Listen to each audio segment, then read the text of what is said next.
So hi everyone, this is Shresht and I welcome you all in our Kshitij batch. तो जैसा कि आपको पता है एग्जाम काफ़ी ज़्यादा पास आ गया है।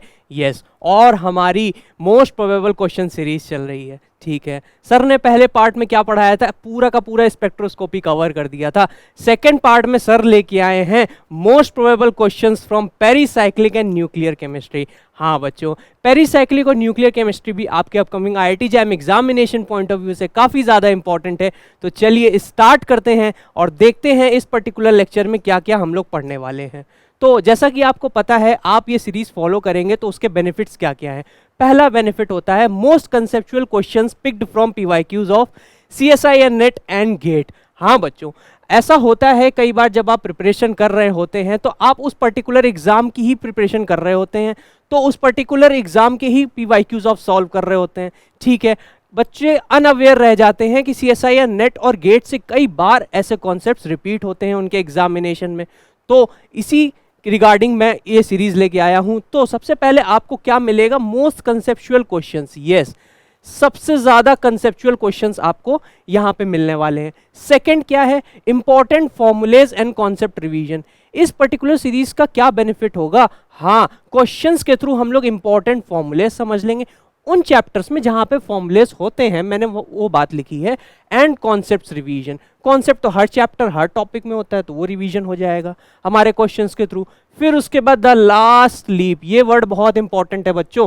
द लास्ट लीप का मतलब ये है, ये फाइनल रिवीजन है। मतलब पेरीसाइक्लिक एंड न्यूक्लियर केमिस्ट्री में इसके बाद आपको और ज्यादा एफर्ट डालने की जरूरत नहीं है। आपने क्या किया, आपने सर का लेक्चर देखा, आपने आईआईटी जैम के पीवाईक्यू सॉल्व किए, आपने डीपीपी सॉल्व करी, आने वाले समय में आप टेस्ट सीरीज सॉल्व करोगे, उससे पहले आप ये फाइनल रिवीजन कर लो। कौन से क्वेश्चंस का, सीएसआई या नेट गेट। एंड बच्चों आपके लिए सरप्राइज है, मैं टीआईएफआर के भी क्वेश्चंस लेके आया हूं। हाँ बच्चों, मैं टाइफर के क्वेश्चंस भी लेके आया हूं कुछ, जिससे आपके आज के इस पर्टिकुलर चैप्टर से सारे के सारे डाउट्स क्लियर हो जाएंगे। ठीक है बच्चों, तो चलिए स्टार्ट करते हैं। और सबसे पहले देखते हैं, सबसे पहला जो हमारा पार्ट है, मैंने दो पार्ट में क्वेश्चंस डिवाइड कर रखे हैं।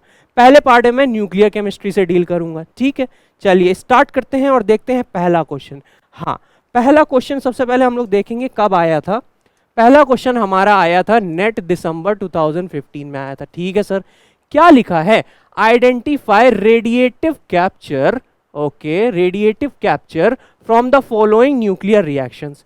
ये 4 न्यूक्लियर रिएक्शन दे रखी हैं। सर ने न्यूक्लियर केमिस्ट्री चैप्टर में एक बड़ा सा चार्ट बनाया था, याद आया ना, उसमें सर ने पढ़ाया था alpha decay, beta decay, positron emission, neutron emission and electron capture, types of reactions पढ़ाई थी, टाइप्स ऑफ डीकेस पढ़ाए थे। यस बच्चों, उसी टाइप में ये क्या पूछ रहा है, आइडेंटिफाई रेडिएटिव कैप्चर। अब रेडिएटिव कैप्चर क्या होता है, ठीक है बच्चों, रेडिएटिव कैप्चर मैं बता देता हूं। हमारा रेडिएटिव कैप्चर का मतलब क्या होता है,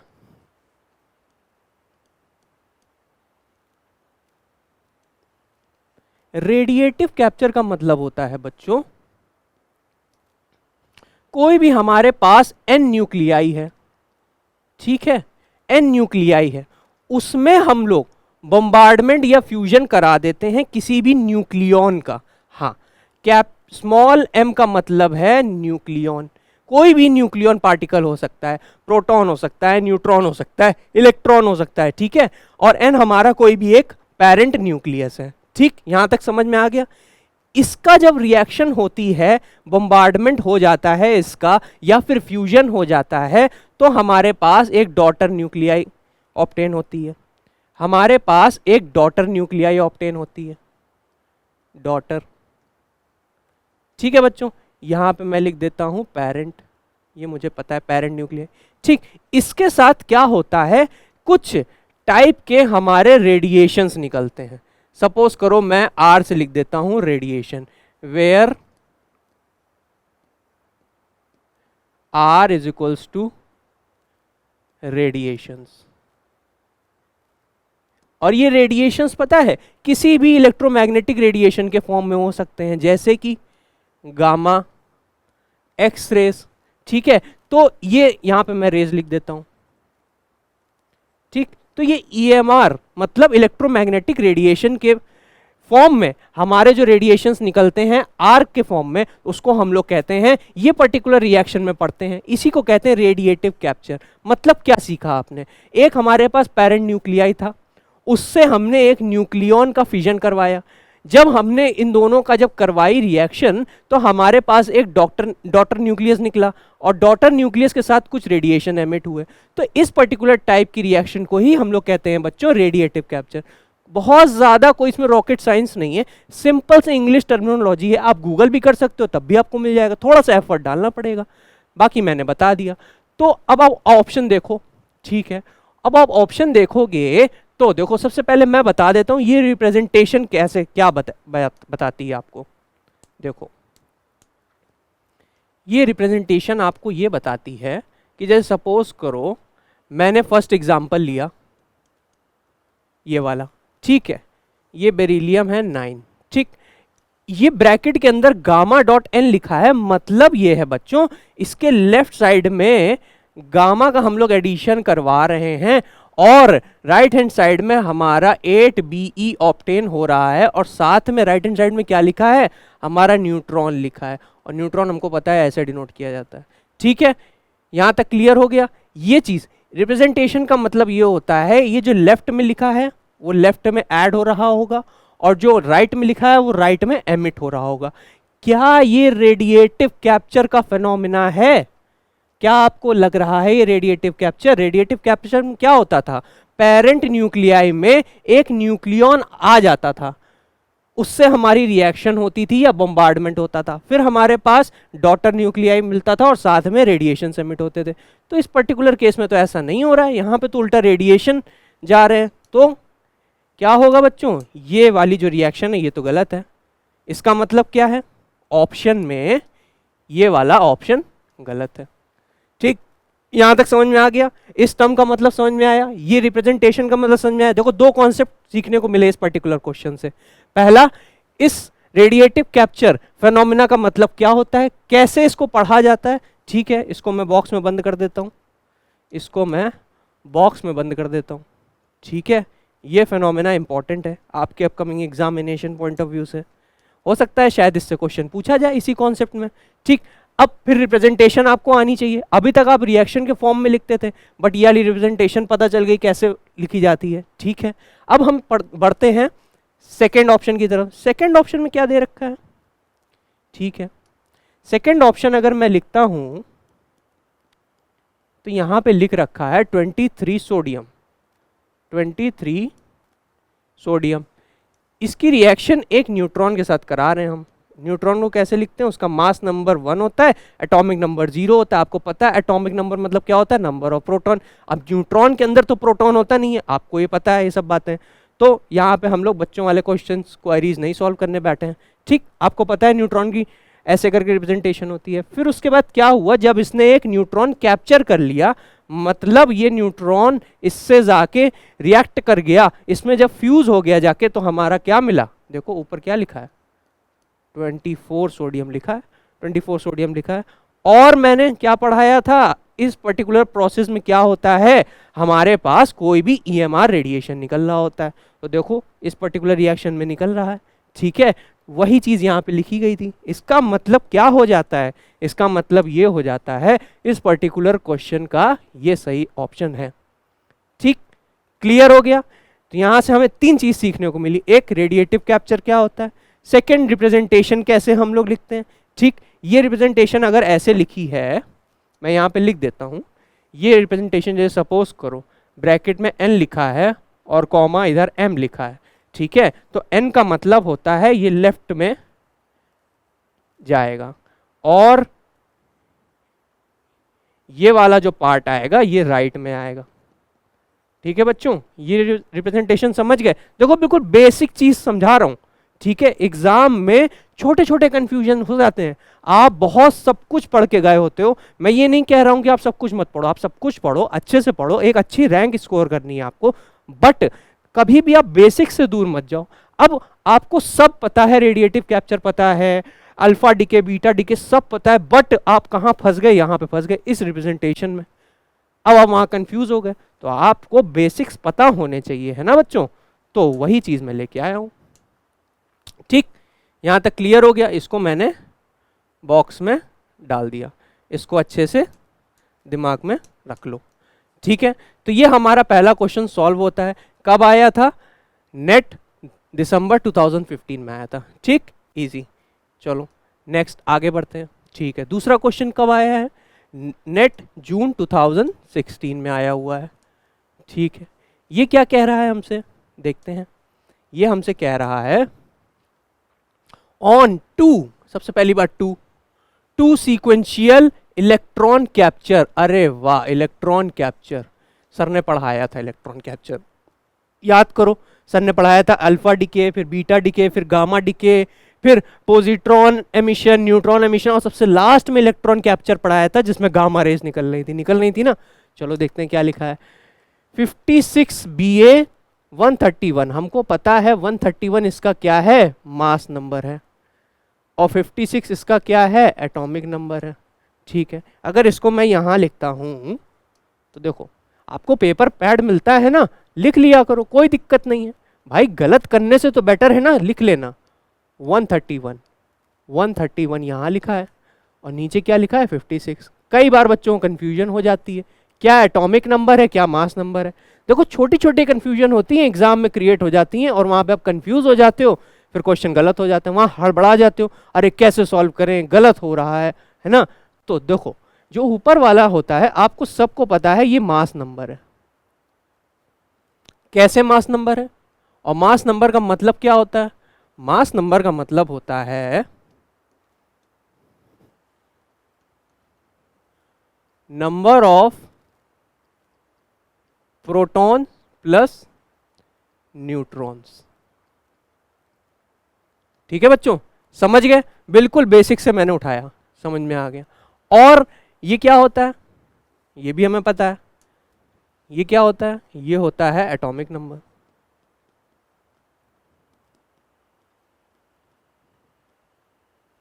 ठीक, ये होता है एटॉमिक नंबर, हमको पता है। ये किससे डिनोट किया जाता है? ये m से डिनोट किया जाता है। ये किससे डिनोट किया जाता है? z से डिनोट किया जाता है।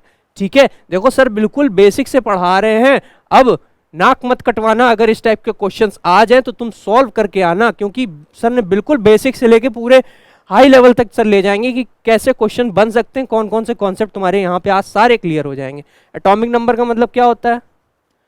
Number of proton. कंफ्यूजन बिल्कुल नहीं रखना। ठीक है, आपको दिख रहा है कि प्रोटॉन और न्यूट्रॉन जब दोनों ऐड करते हैं तो मास नंबर बनता है, और सिर्फ प्रोटॉन का नंबर होता है क्या? Atomic number. ठीक, ये एक फंडा हमें पता है, ये फंडा हमें पता है बचपन से, लेकिन हम लोग तब भी भूल जाते हैं, तो सर ने आज रिवाइज करा दिया। ठीक, कोई दिक्कत नहीं। अब क्वेश्चन पे आते हैं। तो क्वेश्चन कह रहा था इलेक्ट्रॉन कैप्चर। तो इलेक्ट्रॉन कैप्चर की रिएक्शन क्या होती है? मैंने पढ़ाई थी आपको, क्या होती है? ये हमारे पास पेरेंट न्यूक्लियाई था, NP मैं लिखता हूं, हमेशा ये लिखता हूं, बिल्कुल इजी है, कोई दिक्कत नहीं है। इसका एटॉमिक नंबर मान लो क्या है? Z मान लो। ठीक, मास नंबर क्या है? M है। ठीक, इसने क्या किया? इसने एक इलेक्ट्रॉन कैप्चर किया। एक इलेक्ट्रॉन जब ये कैप्चर करेगा तो क्या होगा? -1 0। इलेक्ट्रॉन की रिप्रेजेंटेशन ऐसे होती है। ठीक है, तो क्या होगा आगे? रिएक्शन कैसे प्रोसीड करेगी? आपको पता है एक इलेक्ट्रॉन जाके क्या करेगा? एक प्रोटॉन को खा जाएगा, क्योंकि प्रोटॉन हमारे क्या होते हैं? पॉजिटिवली चार्ज स्पीशीज होते हैं। ठीक है, यहां तक क्लियर? बट मास नंबर में कोई चेंज नहीं आएगा, है ना। तो क्या हो गया यहाँ पे? यहाँ पे ये हो गया कि जो हमारा N डॉटर सेल जो बनेगा उसमें क्या होगा? Z में एक कमी आएगी, और Z मैंने येलो पेन से लिखा है तो मैं लिख देता हूं, Z में एक कमी आएगी, और मास नंबर ऐसे कैसा रहेगा? प्लस ये याद रखना बहुत जरूरी है, क्वेश्चन डायरेक्ट भी पूछा गया, अभी मैं दिखाऊंगा। कौन सी रेज निकलती हैं? एक्स रेज निकलती हैं। हाँ बच्चों, एक्स रेज निकलती हैं। किस केस में? हमारे इलेक्ट्रॉन कैप्चर में, याद रखना। ठीक, याद हो गया ये चीज? ठीक, ये हमारी इलेक्ट्रॉन कैप्चर की क्या है? पूरी की पूरी इक्वेशन है। इलेक्ट्रॉन कैप्चर ये सब मैं बहुत अच्छे से न्यूक्लियर केमिस्ट्री के लेक्चर में पढ़ा चुका हूँ, ठीक है, फिर भी मैंने एक बार रिवाइज कर दिया। अब देखो यहाँ क्या लिखा है, 2 सीक्वेंशियल इलेक्ट्रॉन कैप्चर, मतलब इसने क्या किया, 2 इलेक्ट्रॉन कैप्चर किए। चलो लिख लेते हैं, 2 इलेक्ट्रॉन कैप्चर किए, मतलब क्या है, क्या कंपाउंड दे रखा है, Ba बेरियम 131 और एटॉमिक नंबर कितना है 56, ठीक है। इसने क्या किए, 2 इलेक्ट्रॉन कैप्चर किए, ठीक। तो इसमें कितने की कमी आनी चाहिए, एटॉमिक नंबर में 2 की कमी आनी चाहिए। एक इलेक्ट्रॉन एक प्रोटॉन खा जाएगा, दूसरा इलेक्ट्रॉन दूसरा प्रोटॉन खा जाएगा, ठीक है, क्लियर। तो क्या हुआ, बेरियम, अच्छा क्या ये बेरियम बचा रह जाएगा, मेरे अकॉर्डिंग तो नहीं, बेरियम तो नहीं बचा रह जाएगा। सपोज करो यहाँ पे कोई एक्स न्यूक्लियाई बन जाएगा, क्योंकि भाई एटॉमिक नंबर चेंज हो रहा है ना, तो पीरियोडिक टेबल तो पढ़ के आए हो, क्या ये बेरियम रह जाएगा, नहीं। 54 में 2 माइनस करो तो क्या आ जाएगा 54, 56 में 2 माइनस करोगे तो 54 आ जाएगा, mass number as it is रहेगा। तो ये जो हमारी स्पीशीज बनी, देखो इस टाइप का रिप्रेजेंटेशन कहीं दे रखा है, अरे ये तो 1 में ही दे रखा है, ए में दे रखा है, यस, XC 13154, मतलब हमारा जेनॉन बन जाएगा अगर 2 इलेक्ट्रॉन ये कैप्चर कर जाए। और साथ में यहाँ पे क्या रेडिएशन निकल रहे होंगे, यहाँ पे एक्स रेज निकल रही होंगी, ठीक, क्लियर हो गया यहाँ तक। तो इसके साथ हमारा क्या आंसर हो जाएगा, हमारा आंसर हो जाएगा XC जेनॉन। चाहो तो यहाँ पे लिख लो, चलो इसको मैं XC बना देता हूँ, देखो XC, कोई दिक्कत नहीं, ठीक, क्लियर हो गया। तो इस पर्टिकुलर क्वेश्चन से हमें देखो क्या क्या कॉन्सेप्ट क्लियर हुए।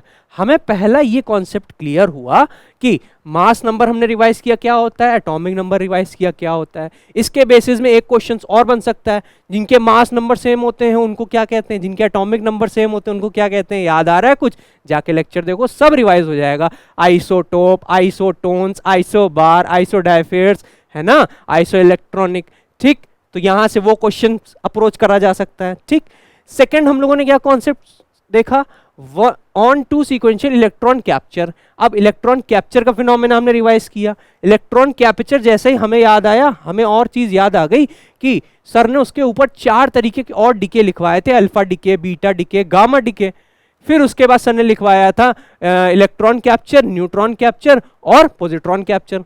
तो हम लोगों को वो भी रिवाइज हुआ। बेटा इसी को कहते हैं लिंक करके पढ़ना। आपने क्या किया, एक क्वेश्चन सॉल्व किया और आपके नोट्स का पूरा रिवीजन हो गया साथ में, ठीक। आपने इलेक्ट्रॉन कैप्चर की रिएक्शन पढ़ी, ठीक, उसके बारे में सर ने बता रखा था, एक्सरे याद रखना, ये बहुत इंपॉर्टेंट है, ठीक है।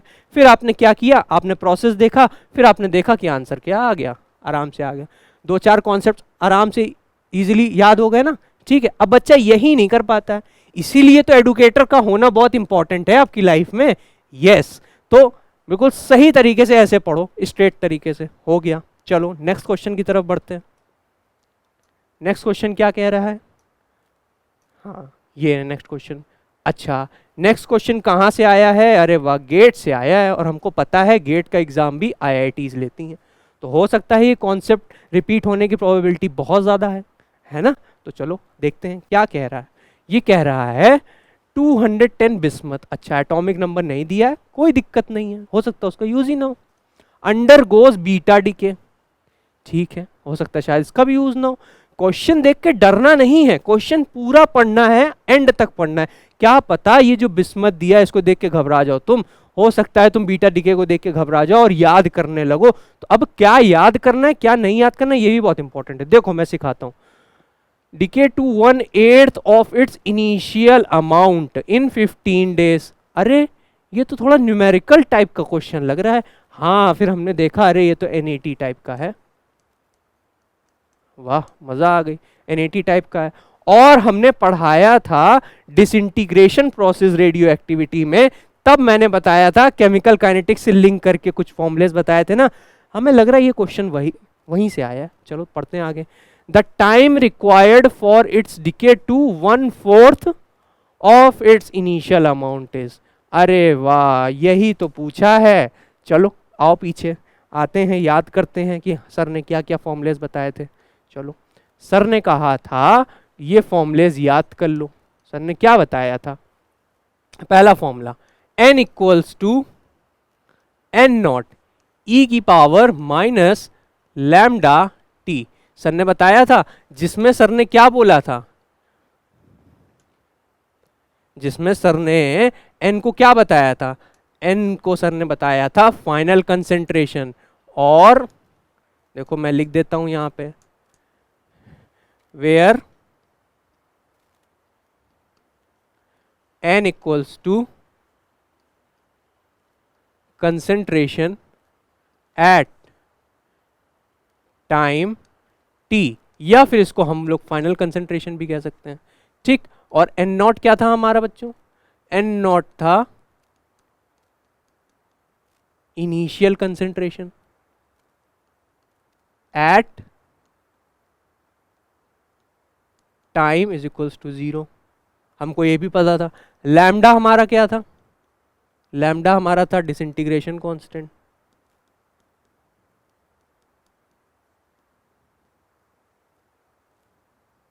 डिसइंटीग्रेशन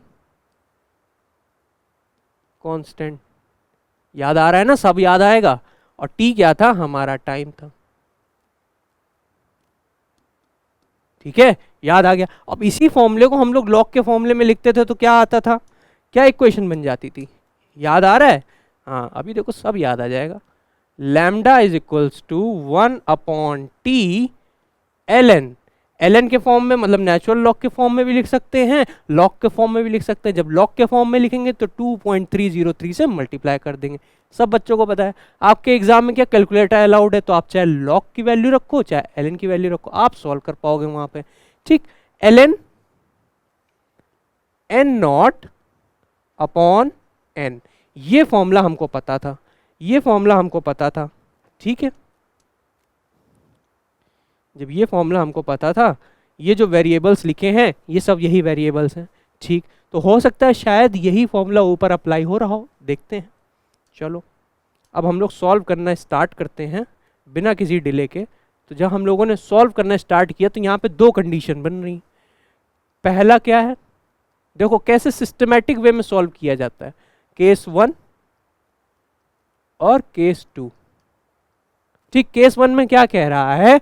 ये जो हमारा पर्टिकुलर न्यूक्लियाई था, कुछ भी था XYZ, बीटा डिके हो रहा है XYZ, कुछ भी हो रहा है, कोई मतलब नहीं, to 1/8 of its initial amount, ठीक है। इनिशियल अमाउंट हमने नहीं दे रखी है, तो इनिशियल अमाउंट हमने क्या लेट कर लिया? एन नॉट को हमने 1 ले लिया, ठीक, 1 एज अ होल ले लिया। 1/8 ऑफ इट्स इनिशियल अमाउंट मतलब ये फाइनल किस अमाउंट में पड़ा हुआ है? 15 दिन बाद 1/8 में, मतलब n की वैल्यू हमारे पास क्या है?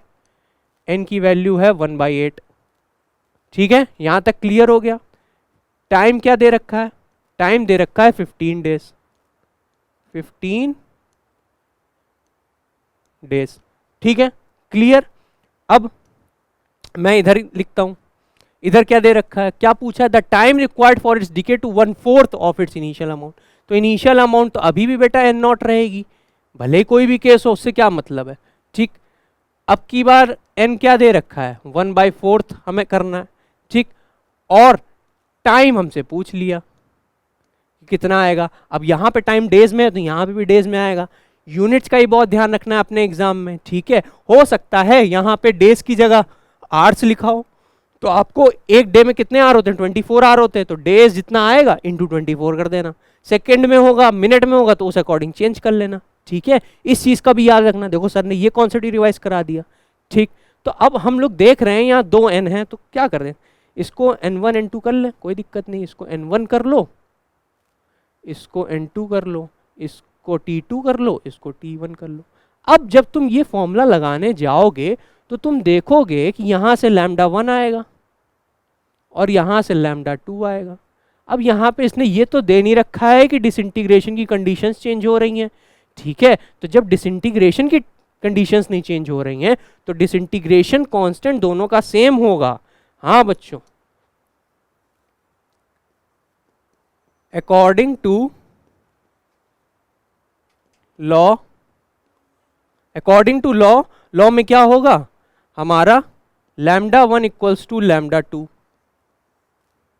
लैम्डा 1 इक्वल्स टू लैम्डा 2 होगा। ठीक है, अब ये दोनों फॉर्मूले रख दिए जाएंगे।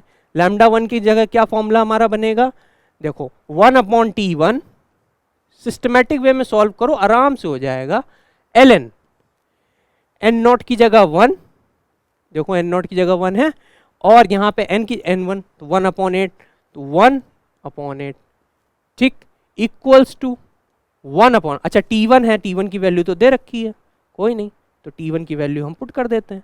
क्या दे रखी है, 15 दे रखी है, ठीक।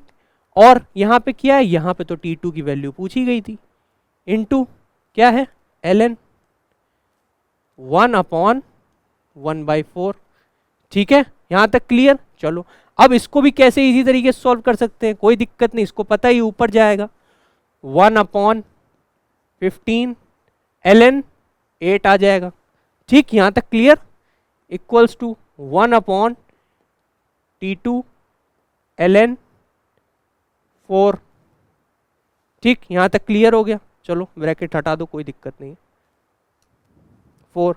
अब आपको पता है, क्या पता है, देखो ये पता है ना कि हमारा जो 2 का क्यूब होता है वो क्या होता है, 8 होता है, और आपको पता है अगर आप इसका ln लोगे तो कैसे ये लिखा जाएगा, 3 ln 2 लिखा जाएगा, लिखा जाएगा ना, 3 ln 2 और ln 8 दोनों आपस में बराबर हैं, ठीक है, तो यही वाली प्रॉपर्टी यहां लगाओ, क्या लिखा है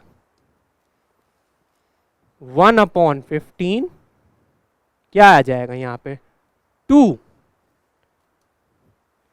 यहाँ पे इंटू 3 ln 2 आ जाएगा, इक्वल्स टू 1/T2, यहाँ पे 4 का 2 का स्क्वायर करेंगे तो 4 आता है, तो 2 ln 2, ठीक है। अब आप देख रहे हो ln 2 कैंसिल हो सकता है, ln 2 यहाँ से कैंसिल हो गया, तो यहाँ से क्या बन के आया, यहाँ से जो बन के आया वो मैं यहाँ लिख देता हूँ, या फिर जो बन के आया उसको मैं यहाँ लिख देता हूँ, ठीक है। यहाँ से क्या बन के आया 3/15 इक्वल्स टू क्या है 2/T2, बस इसको कैंसिल करो 5, और T2 की वैल्यू क्या आ गई 10 आ गई। अरे वाह, ये तो सॉल्व हो गया, T2 की वैल्यू क्या आ गई 10 आ गई, मतलब आंसर क्या आ गया 10 डेज आ गया, ठीक है। ये तो मैंने इतना इलेबोरेटेड तरीके से बताया आपको, कॉन्सेप्ट क्लियर हो जाए ताकि कि कैसे सिस्टमेटिक वे से चलते हैं, ताकि बिना कंफ्यूजन के। मैंने कई बार देखा है बच्चे क्या करते हैं, क्वेश्चन पढ़ लेते हैं, सॉल्व कर रहे होते हैं, सॉल्व भी अच्छे से कर रहे होते हैं, लेकिन जब सॉल्यूशन आधा बना चुके होते हैं तब वो कंफ्यूज हो जाते हैं, क्योंकि उन्होंने 1-2 स्टेप मिस कर दिए होते हैं। या फिर आप इतनी अच्छी प्रैक्टिस कर लो अभी से, अभी भी टाइम बचा है ना एग्जाम को, खूब अच्छे से प्रैक्टिस कर लो कि आप 1 स्टेप या 2 स्टेप स्किप भी कर लो तो आप बीच में कंफ्यूज ना हो, या फिर आप सिस्टमेटिक वे में चलो एग्जामिनेशन डे में। तो यही 2 तरीके हैं बेटा क्वेश्चन सॉल्व करने के।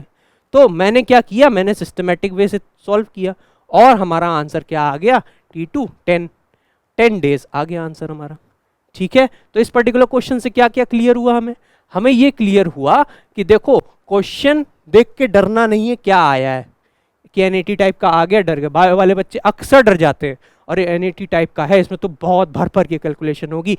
डरना नहीं बच्चों, कोई दिक्कत नहीं। देखो इसमें क्या, ये कैलकुलेशन थी, ये कैलकुलेशन थी, 1/8 को 8 ऊपर भेजा, ये क्यूब तो यार बचपन से करते आ रहे हो, ln तो आपने क्लास 11-12 में लगाया हुआ है, ये वाली प्रॉपर्टी है ना कि 3 आगे आ जाता है, और ln 2 यहाँ पे कैंसिल हो गए आपस में, क्योंकि ये दोनों मल्टीप्लाई में थे। तो ये कोई मैथ थी यार, सिंपल कैंसिलेशन था, ठीक है। तो ये तो आप कोई भी सॉल्व कर सकता है। तो ऐसे ही क्वेश्चंस आते हैं। कहाँ पे आया था, गेट 2017 में आया था। जैम में ऐसा क्वेश्चन रिपीट होने की, ये कॉन्सेप्ट रिपीट होने के पूरे चांस हैं इस बार, ठीक है। चलो आगे बढ़ते हैं, तो इसके सारे कॉन्सेप्ट्स क्लियर हो गए। चलो आगे बढ़ते हैं। तो गेट 2015 का क्वेश्चन छोड़ो, ये भी गेट का क्वेश्चन है भाई, छोड़ो नहीं पकड़ो, IIT कराती है गेट, ठीक है। तो यहाँ पे क्या क्वेश्चन दिया गया है, अच्छा 3 लिथियम 7, ठीक है, 1 प्रोटॉन, ठीक है, X प्रोटॉन मान लो या पार्टिकल मान लो, इसको प्रोटॉन ही समझो क्योंकि इसका एटॉमिक नंबर 1 है। देख के घबराना नहीं, एटॉमिक नंबर 1 है, मास नंबर ही 1 है। प्रोटॉन के अंदर न्यूट्रॉन तो होता नहीं है जो इसका मास नंबर 2 हो जाएगा। ठीक है, सिंपल समझ में आ गया ना 1p1 का मतलब। Identify x if reaction is P alpha type. हाँ देखो, गेट का पसंदीदा क्वेश्चन है इस टाइप से फंसाना। क्या पी अल्फा? पी अल्फा का मतलब क्या है? इस पर्टिकुलर लिथियम में प्रोटॉन का एडिशन हो रहा होगा और साथ में अल्फा पार्टिकल निकल रहा होगा। हाँ बच्चों, सबसे पहले आपको एक कॉन्सेप्ट पता होना चाहिए था, इसका पहला कॉन्सेप्ट ये पता है आपको। सेकंड कॉन्सेप्ट आपको पता होना चाहिए था अल्फा का मतलब क्या होता है। अल्फा पार्टिकल कैसे डोनेट किया जाता है? ऐसे, है ना। अल्फा पार्टिकल ऐसे लिखा जाता है। क्या होता है? हीलियम पार्टिकल होता है हमारा, जिसका एटॉमिक नंबर क्या होता है 2, मास नंबर कितना होता है 4। तो दूसरा कॉन्सेप्ट आपका ये क्लियर हो गया, ठीक, कि अल्फा कैसे। फिर तीसरा कॉन्सेप्ट यहाँ पे हमने अप्लाई किया इस पर्टिकुलर रिएक्शन में कि ये जो रिप्रेजेंटेशन है कैसे लिखेंगे। चलो लिख के देखते हैं क्या ये सही है। देखते हैं, ये लिथियम क्या लिखा है 3 और ये लिखा है 7, ठीक है, प्लस एक प्रोटॉन ऐड कर रहे हैं, एक प्रोटॉन ऐड कर रहे हैं, गिव्स क्या मिल रहा है हमें? हमें मिल रहा है क्या? एक एक्स मिल रहा है, ठीक है, और साथ में क्या मिल रहा है? क्या?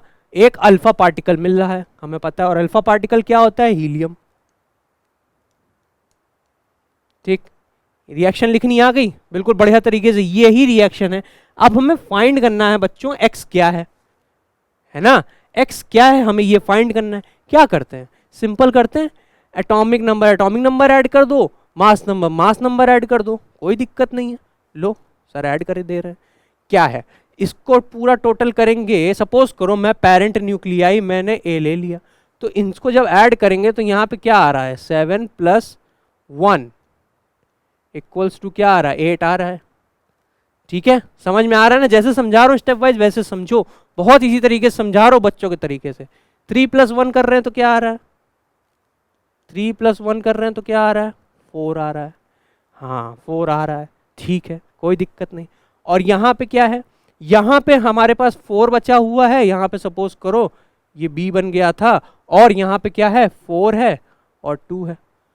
तो यहाँ पे 8 था, 4 बचा, 4 था 2 बचा। मतलब हम इसमें क्या ऐड करा दें? इसमें हम क्या ऐड करा दें? क्या ऐड करा दें कि हमारा 8 हो जाए।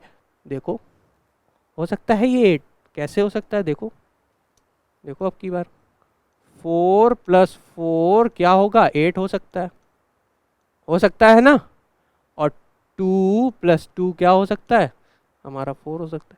सिंपल देखो मैंने लिखा इसलिए ताकि आपको समझ में आ जाए, बाकी ये सिंपल तरीके से हो सकता है। आप देख रहे हो आपको मास नंबर और एटॉमिक नंबर बैलेंस करना है। आप देखो यहाँ पे टोटल 8 है, यहाँ 4 है, मतलब यहाँ 4 रहा होगा कहीं, तो आपको तो वैसे ही समझ में आ गया कि अब जो x आएगा वहाँ पे 4 होना चाहिए। और यहाँ पे क्या है 3 + 1 4 और यहाँ पे क्या है 2, तो 2 बचा है तो यहाँ पे कुछ ऐसा होना चाहिए। तो ये किसकी रिप्रेजेंटेशन होती है बच्चों? ये तो अगेन हीलियम की रिप्रेजेंटेशन होती है। तो हीलियम कहाँ लिखा है? देखो ये लिखा है, बस हो गया। क्या था? कुछ नहीं था, डरा आ रहा था बच्चों को, है ना, कुछ नहीं था। आइडेंटिफाई आपने किया। आप पहले यहाँ डर सकते थे, नहीं डरना था, प्रोटॉन है सिंपली। फिर आप यहाँ डर सकते थे अगर आपको कॉन्सेप्ट नहीं पता होगा पी और अल्फा का। फिर आपने देखा इस टाइप की रिएक्शन होती है। इसको मैं डब्बे में बंद कर देता हूँ, कोई दिक्कत नहीं, ताकि आपको याद बनी रहे कि इस पर्टिकुलर स्लाइड में ये इंपॉर्टेंट था।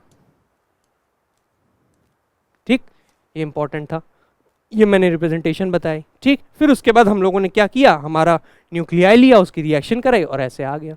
ठीक है, हमारा ये आंसर आ गया। ठीक, सारे कॉन्सेप्ट्स क्लियर हो गए इस क्वेश्चन के रिगार्डिंग। चलो आगे बढ़ते हैं। तो आगे क्या है? अरे ये क्वेश्चन कहाँ आया? ये भी गेट में आया हुआ है। वाओ सर, सारे गेट के क्वेश्चन करा देंगे? हाँ बिल्कुल करा देंगे, हमारे बच्चों के प्रॉफिट है, बेनिफिट है इससे। बिल्कुल हो सकता है ये सारे कॉन्सेप्ट रिपीट हो जाए IIT जैम में, है ना। तो यहाँ पे क्या है? Which of the following processes cause the emission of X ray. अरे यार ये तो मजाक कर रहा है, हमको कितने अच्छे से पता है। ये देखो, ये हम लोगों ने कितना डीपली पढ़ लिया ये देखो, सबसे उससे भी पहले हम लोगों ने जान लिया कि रेडिएशन निकलते हैं और रेडिएशन गामा और एक्सरे के फॉर्म में हो सकते हैं। फिर उसके बाद हम लोगों ने क्या देख लिया कि इलेक्ट्रॉन कैप्चर नाम की एक प्रोसेस होता है जिसमें एक्स रेज निकलते हैं। लो अब की बार तो हद हो गई, और उसने क्या किया, डायरेक्ट क्वेश्चन पूछ लिया कि वो कौन से टाइप का एमिशन होता है जिसमें क्या होता है, एक्स रेज निकलती हैं, या कौन सा टाइप का प्रोसेस होता है जिसमें एक्स रेज निकलती हैं। जिस बच्चे को पता होगा, जिस बच्चों ने मेरा लेक्चर देखा होगा, वो वाला जिसमें मैंने ऐसे करके एक बड़ा सा चार्ट बनाया था, उसमें alpha decay, beta decay, gamma decay, positron emission, फिर उसके बाद इलेक्ट्रॉन कैप्चर, न्यूट्रॉन कैप्चर, ऐसे करके बताया था ना, तो वहाँ से पकड़ लेगा वो। इसका आंसर क्या है, इलेक्ट्रॉन कैप्चर है। इलेक्ट्रॉन कैप्चर की रिएक्शन फिर से मैं यहाँ लिख देता हूँ, कोई दिक्कत नहीं। जितनी बार लिखोगे उतनी बार प्रैक्टिस होगी, जितनी बार लिखोगे उतनी बार प्रैक्टिस होगी। ये हमारा पेरेंट न्यूक्लियाई है, पेरेंट न्यूक्लियाई है। इसका एटॉमिक नंबर Z,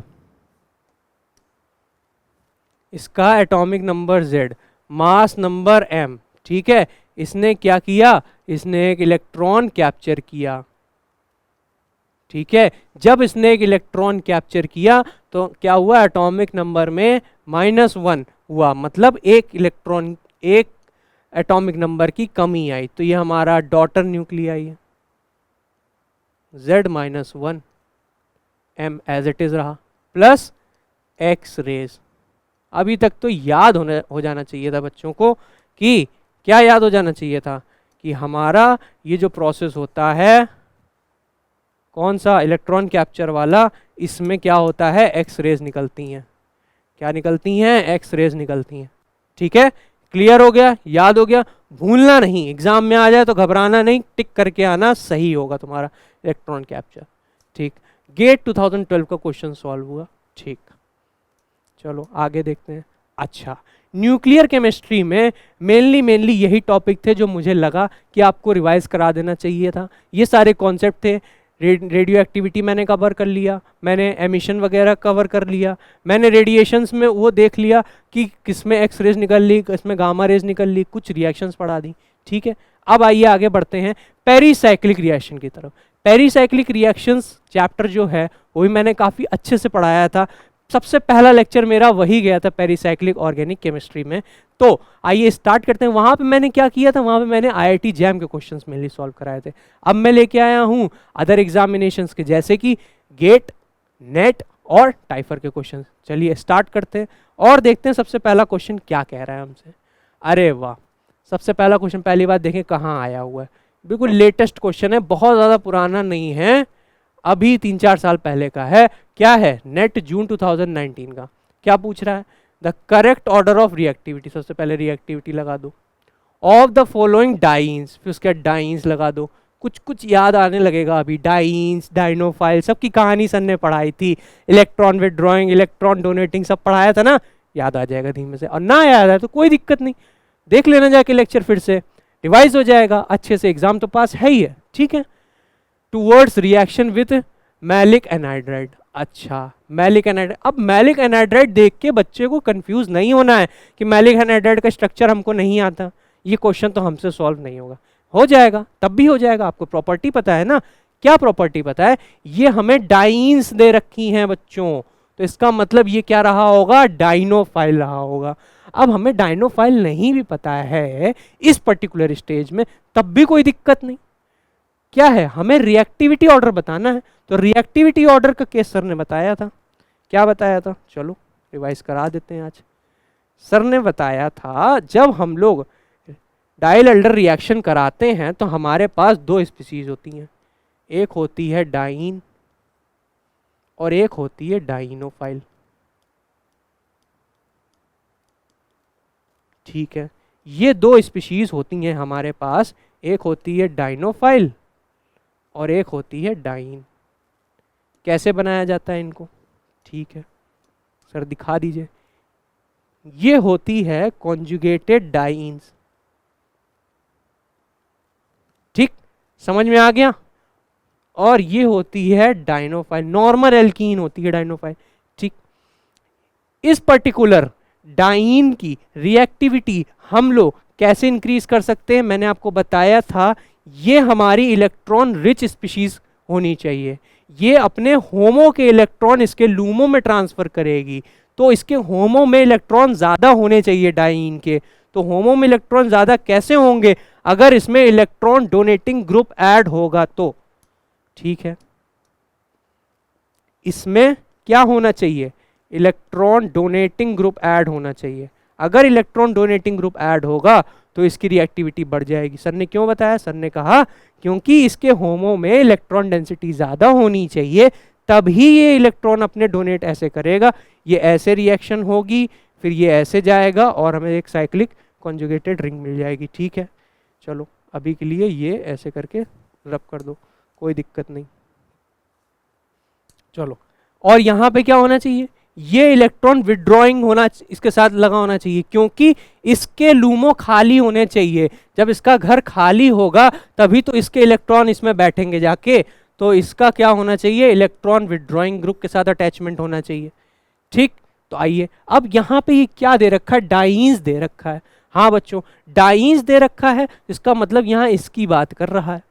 ठीक, एक प्रॉपर्टी मैंने और बताई थी, हो सकता है वो दूसरे क्वेश्चन में भी यूज आएगी, लेकिन मैं यहीं पे बता देता हूँ कि डाइईन जो है वो हमारी क्या होनी चाहिए? वो हमारी सिस होनी चाहिए। ये कंडीशन मैंने बच्चों से बोला था कि याद कर लेना, diene should be cis in nature. ठीक है, याद कर लो, मार्क कर लो बहुत अच्छे से, मेरे को अपनी कॉपी में एक साइड में नोट कर लो। बहुत इंपॉर्टेंट बात है, हजारों क्वेश्चन इससे आए हुए हैं और हो सकता है इस बार भी आए। ऑर्डर आता है, एनएटी आते हैं, एमएसक्यू आता है, सब आ सकता है इससे। Should be cis in nature. और बाई चांस अगर ट्रांस है, तो सर ने ट्रांस के केस में ये बताया था, अरे कैसे भूल सकते हैं कि बट इफ ट्रांस, अगर ट्रांस दी गई होगी तो सिर्फ और सिर्फ नॉन रिजिड वाली रिएक्शन करेगी। ऐसा क्यों? क्योंकि क्या है, वो सिंगल बॉन्ड के अलोंग रोटेट कर सकती है और सिस फॉर्म में आ सकती है। पहली कंडीशन तो ये है कि सिस वाली होनी चाहिए, हम लोग हमेशा सिस को प्रायोरिटी देंगे, क्योंकि वही है कि सिस ने अपने नाम करा लिया है डायलेल्डर रिएक्शन। फिर उसने क्या किया, बची कुची रिएक्शन ट्रांस वाले को करने दी, और उसके साथ एक शर्त लगा दी कि वो ट्रांस वालों को मैं करने दूंगी जो क्या होंगे? नॉन रिजिड होंगे। जो नॉन रिजिड होंगे मतलब जो सिंगल बॉन्ड के अलोंग रोटेट करके अपना सिस फॉर्म में आ सकते हैं। ठीक, तो ये पर्टिकुलर दो कंडीशन अच्छे से याद होनी चाहिए बच्चे को। कोई भी बच्चा अगर पेरीसाइक्लिक रिएक्शन पढ़ने जा रहा है तो उसको ये दो कंडीशंस अच्छे से याद होनी चाहिए, बिल्कुल। ठीक, ये मैंने डब्बे में बंद कर दिया, इस क्वेश्चन से ये मैंने एसेंस निकाला, रिवीजन कराया आपको। ठीक, अब हम आते हैं क्वेश्चन में। देख रहे हो, इतना एफर्ट लगता है, इस तरीके से रिवाइज किया जाता है, तब जाके आपकी एक अच्छी रैंक आती है ना। तो यहाँ क्या कह रहा है? E1, अच्छा EZ समझना जरूरी है। अब देखो यहाँ पे एक कॉन्सेप्ट और क्लियर होगा EZ का। EZ क्या होता है? सपोज करो EZ क्या होता है? EZ प्रायोरिटी के बेसिस में होता है, बहुत शॉर्ट में बता रहा हूं, कोई दिक्कत नहीं है। ये हमारा डबल बॉन्ड है और इसके अलोंग ये 4 सब्स्टिट्यूएंट लगे हैं। ठीक है, कोई बात नहीं। एक हमारा और है, चलो इसको भी ग्रीन से ही बनाते हैं। एक हमारी और एल्कीन है जिसके अलोंग भी क्या है? 4 सब्स्टिट्यूएंट लगे हुए हैं। ठीक, अब मैं क्या कर देता हूँ, सब्स्टिट्यूएंट अलग अलग टाइप के लगा देता हूँ। जैसे मैंने यहाँ पे लगा दिया क्लोरीन, ठीक है, यहाँ पे मैंने लगा दिया ब्रोमीन, यहाँ पे मैंने कार्बन का कुछ लगा दिया, सपोज करो CH3 लगा दिया, और यहाँ पे मैंने सिंपल हाइड्रोजन लगाया। ठीक है बच्चों, ये मैंने सिंपल ऐसे करके लगा दिया। ठीक, आप सिस एंड ट्रांस पढ़ते हो तब पढ़ते हो ना जब कोई दो सब्स्टिट्यूएंट सेम हो, मतलब दो आपस में सेम हो, दो आपस में सेम हो, तब आप सिस और ट्रांस बोलते हो। ठीक है, यहाँ तक पता है। बट EZ के केस में क्या होता है? EZ के केस में कहानी थोड़ी अलग होती है, और यहाँ पे हम लोग प्रायोरिटी देते हैं क्या? एटॉमिक नंबर या एटॉमिक मास वाइज। तो आप क्लोरीन और ब्रोमीन में एल्कीन के एक साइड पहले जाओ, तो एक पार्ट में देख रहे हो क्लोरीन और ब्रोमीन लगा है। ठीक है, तो यहाँ पे ब्रोमीन की प्रायोरिटी ज़्यादा है, भाई पीरियोडिक टेबल में नीचे आता है, आपको इतना तो पता होगा ना, फ्लोरीन, क्लोरीन, ब्रोमीन, आयोडीन, एस्टेटीन। ठीक, तो इसको प्रायोरिटी 1 मिलेगी और इसको प्रायोरिटी 2 मिलेगी। इस केस में क्या होगा, कार्बन बढ़ा है कि हाइड्रोजन बढ़ा है, सिर्फ कार्बन बढ़ा है, तो इसको प्रायोरिटी 1 मिलेगी और इसको प्रायोरिटी 2 मिलेगी। जब हमारी सेम प्रायोरिटीज सेम साइड आ जाती हैं, मतलब यहाँ पे देखो ये क्या है, ऑपोजिट साइड है, तो जब ऑपोजिट साइड आती हैं तो ये क्या बन जाती है, हमारी ई एल्कीन बन जाती है। ये हमारी क्या बन जाती है, ई एल्कीन बन जाती है।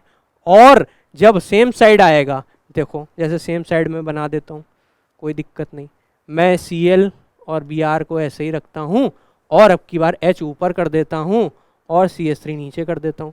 अब प्रायोरिटी ऑर्डर दो, देखो अभी भी इसका 2 आएगा, इसका 1 आएगा, भाई वो थोड़ी ना चेंज हो जाएगा, वो तो यूनिवर्सल है। ठीक, अब CH3 ये भी नहीं चेंज होगा, क्या इसका भी 1 आएगी प्रायोरिटी, इसको भी 2 देंगे हमेशा, भाई ये तो यूनिवर्सल है कि ये हमेशा भारी रहेगा, ये हमेशा हल्का रहेगा। ठीक है, ये एक स्लैंग टर्म है, भारी और हल्का, कोई नहीं, ऐसे भी याद रहता है, कोई दिक्कत नहीं। अब देखो इसकी 1-1 प्रायोरिटी कहाँ, एक साइड है, हाँ जब एक साइड है तो ये कौन सी एल्कीन हो गई, ये जेड एल्कीन हो गई। ठीक, याद हो गया ये कॉन्सेप्ट। देखो दूसरा कॉन्सेप्ट क्लियर हुआ, स्टीरियो का कॉन्सेप्ट यहाँ पे क्लियर हो गया। ठीक, चलो अभी तक क्वेश्चन की तरफ नहीं बढ़े हैं, अभी तक सिर्फ और सिर्फ कॉन्सेप्ट्स क्लियर कर रहे हैं। कितने कॉन्सेप्ट्स क्लियर कर चुके हैं, 2 कॉन्सेप्ट, 3 कॉन्सेप्ट, 4 कॉन्सेप्ट्स क्लियर हो चुके हैं। चलो अब क्वेश्चन की तरफ बढ़ते हैं फाइनली। तो क्वेश्चन में हमारे पास क्या है, ब्यूटा 1,3 डाइन, पेंटा 1,3 डाइन, ब्यूटा 1,3 डाइन। ठीक है, सबसे पहले मैं 3 डाइन्स बना देता हूं, यहाँ पे ये डाइन बनी है,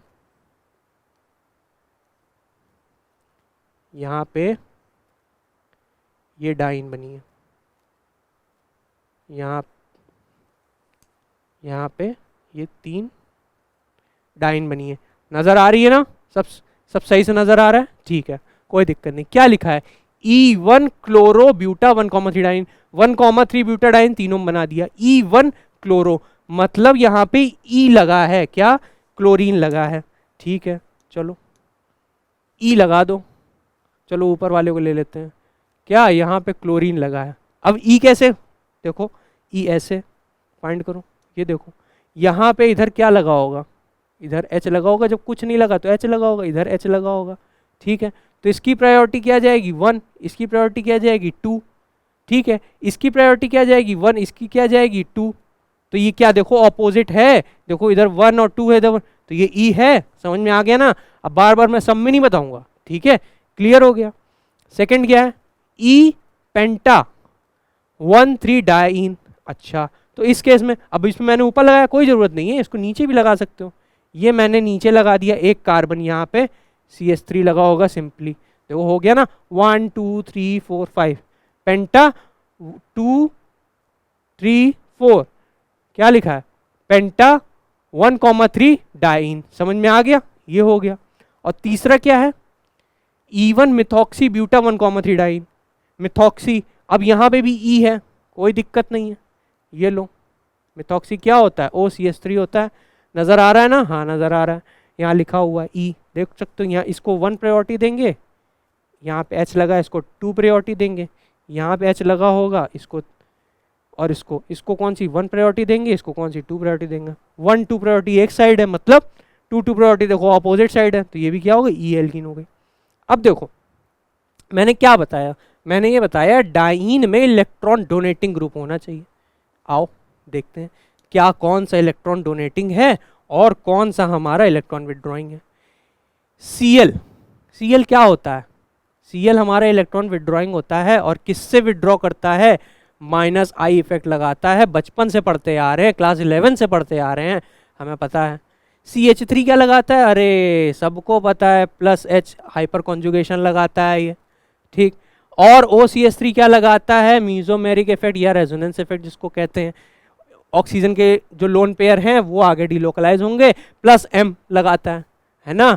तो +M हमको ये भी पता है, देखो एक कॉन्सेप्ट और GOC का यहाँ पे आ जाएगा, क्या आ गया कि हमें ये भी पता होना चाहिए +M की डोमिनेंस सबसे ज़्यादा, फिर +H की, फिर +I की होती है, हमको ये बात भी पता है। +I तो यहाँ पे एप्लीकेबल नहीं हो रहा, बट +M और +H एप्लीकेबल हो जाएगा। ठीक है, तो इसका मतलब ये है ये वाली डाइईन जो सबसे ज़्यादा रिएक्टिव होगी, मतलब मिथॉक्सी वाली सबसे ज़्यादा होनी चाहिए रिएक्टिव। देखो ऑप्शंस देखो, मिथॉक्सी वाली में सबसे ज़्यादा, अच्छा देखो मिथॉक्सी वाली, अरे वाह सबसे कम दे रखी है, हटाओ इसको। मिथॉक्सी वाली सबसे कम दे रखी है, हटाओ इसको। ठीक है, अरे इसमें क्लोरो वाली, अच्छा क्लोरो वाली भी देख लेते हैं। हाँ इसमें तो माइनस आई लग रहा है, तो इसकी तो सबसे कम होनी चाहिए भाई, ये प्लस वाली है तो ये रिएक्टिव ज़्यादा होनी चाहिए और ये सबसे कम। तो हमने देखा फर्स्ट में क्या है, सबसे कम क्लोरो वाली है, बीच में क्या है प्लस एच वाली, और लास्ट में प्लस एम वाली। यहाँ भी मैं लिख देता हूँ, ये प्लस एम दिखा रहा है, ये प्लस एच दिखा रहा है, ये माइनस आई दिखा रहा है।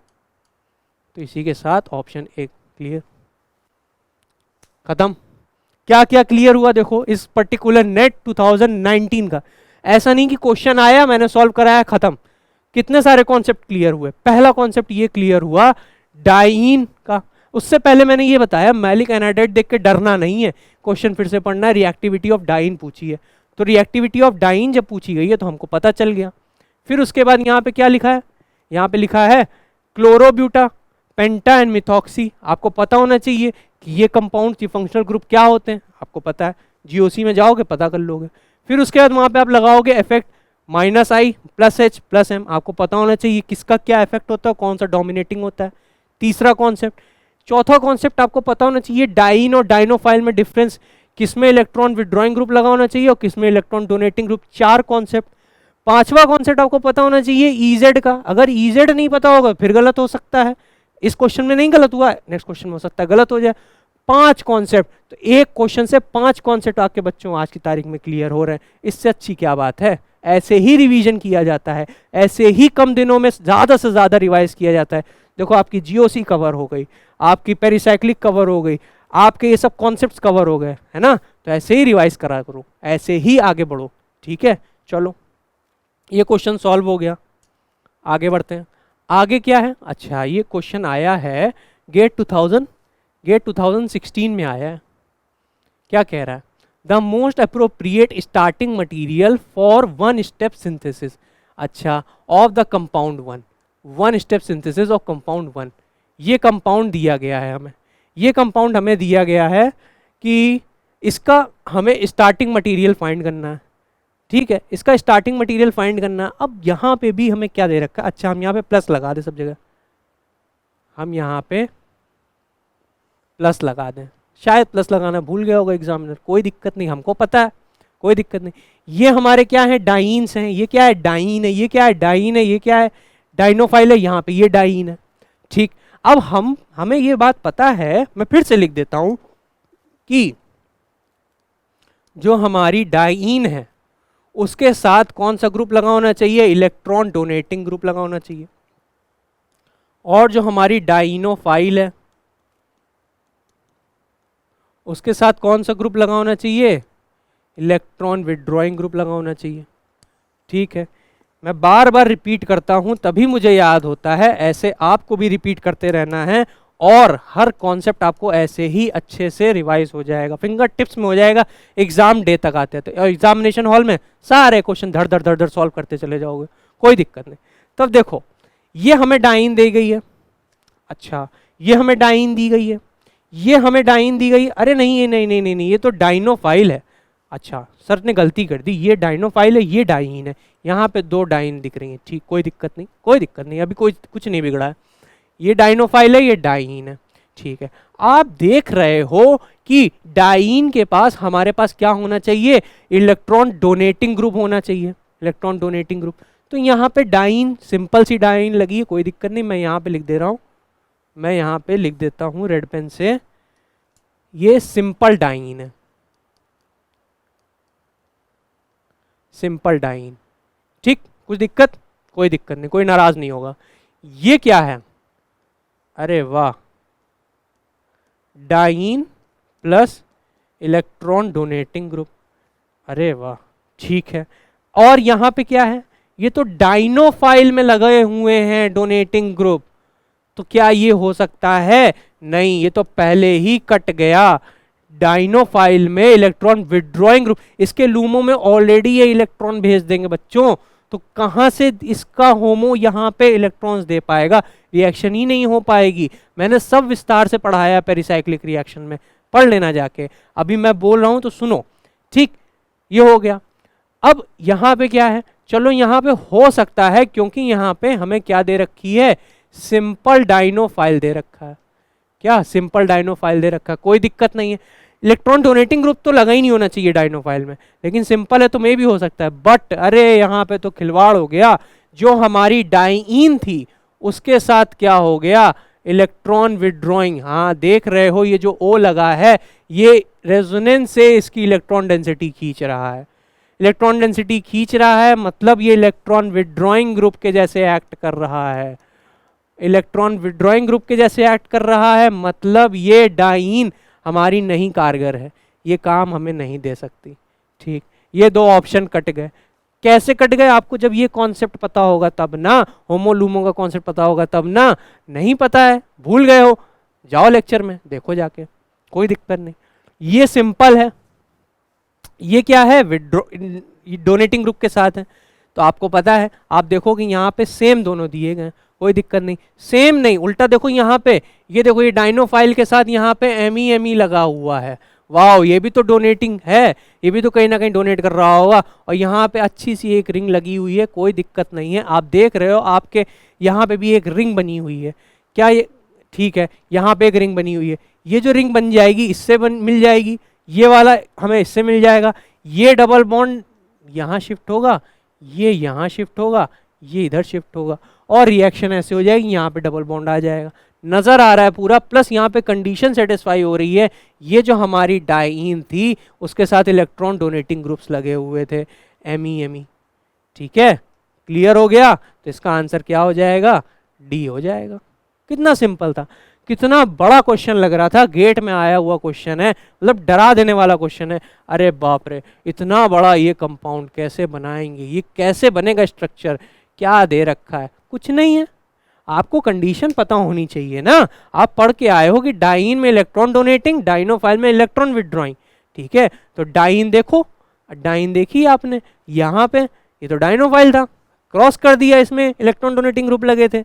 यहाँ पे अरे डाइईन तो थी यहाँ पे, लेकिन उसके साथ रेजोनेंस की वजह से इलेक्ट्रॉन विड्रॉइंग इफेक्ट लग जा रहा था, काट दिया। फिर आए यहाँ पे और यहाँ पे आए, हमने देखा कि यहाँ सिंपल हमारे पास क्या है, डाइईन है वहाँ पे, और यहाँ पे सिंपल डाइईन नहीं है, साथ में इलेक्ट्रॉन डोनेटिंग ग्रुप भी लगे। इसका मतलब ये ज़्यादा रिएक्टिव है, ये ज़्यादा रिएक्टिव है, तो वन स्टेप सिंथेसिस, तुरंत हो जाएगी रिएक्शन। क्लियर ये क्वेश्चन, ठीक। सारे कॉन्सेप्ट यहाँ से रिवाइज हो गए। चलो आगे बढ़ते हैं, ये था गेट 2016 का क्वेश्चन। आगे बढ़ते हैं, गेट 2015 में क्वेश्चन पूछा गया। क्या कहता है ये क्वेश्चन, गेट 2015 का क्वेश्चन है। Amongst the following the compound that does not. अच्छा बच्चों देखो, ये चीज अंडरलाइन कर लेना, कभी कभी होता है डज नॉट मिस हो जाएगा, नॉट मिस हो जाएगा, इनकरेक्ट मिस हो जाएगा, इतना ज्यादा पीयर प्रेशर रहता है एग्जामिनेशन हॉल में। बट वो नहीं गलती करना बेटा, वो सबसे ज्यादा गलती बाद में खलती है। मुझे आता सब था, मैंने पढ़ा सब था, मैंने रिवाइज सब किया था, बट मैंने नॉट नहीं देखा। ये नॉट था, ये आपके लिए काल बन गया। तो ये चीज कभी नहीं होने देना। क्वेश्चन बहुत अच्छे से पढ़ना, does not act as diene, जो डाइईन के जैसे रिएक्ट नहीं करेगा। चलो हमें क्या पता था, हमें पता है कि जो हमारी डाइईन होती हैं वो हमेशा क्या होनी चाहिए, या तो सिस होनी चाहिए या फिर ट्रांस। अगर कोई डाइईन बची तो ट्रांस हो सकती है, और ट्रांस में भी दो केस बनते हैं, क्या, रिजिड के और नॉन रिजिड के। कितने अच्छे से सर ने पढ़ाया था, जाओ अच्छे से रिवाइज करो, कोई दिक्कत नहीं, सारे क्वेश्चन सॉल्व हो जाएंगे। आपको सर ने बताया था, क्या बताया था, कि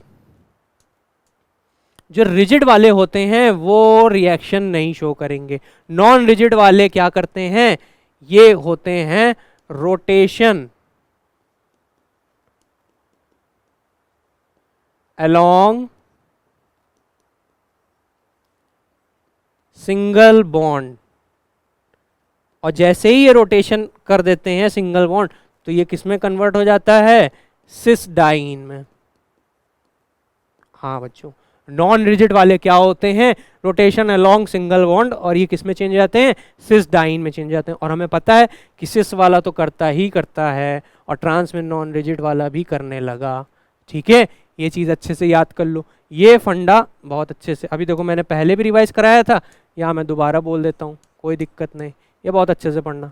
क्वेश्चन कह रहा है कौन सा नहीं रिएक्ट करेगा, चलो वही सिस ट्रांस का खेल है। यहाँ पे क्या है, पहला वाला क्या है, देखो सिस है, देखो ये सिस है, ठीक है, तो ये तो करेगा, कोई दिक्कत नहीं। ये सिस है, मैं यहाँ लिख देता हूँ, ये सिस है, जब सिस है तो करेगा।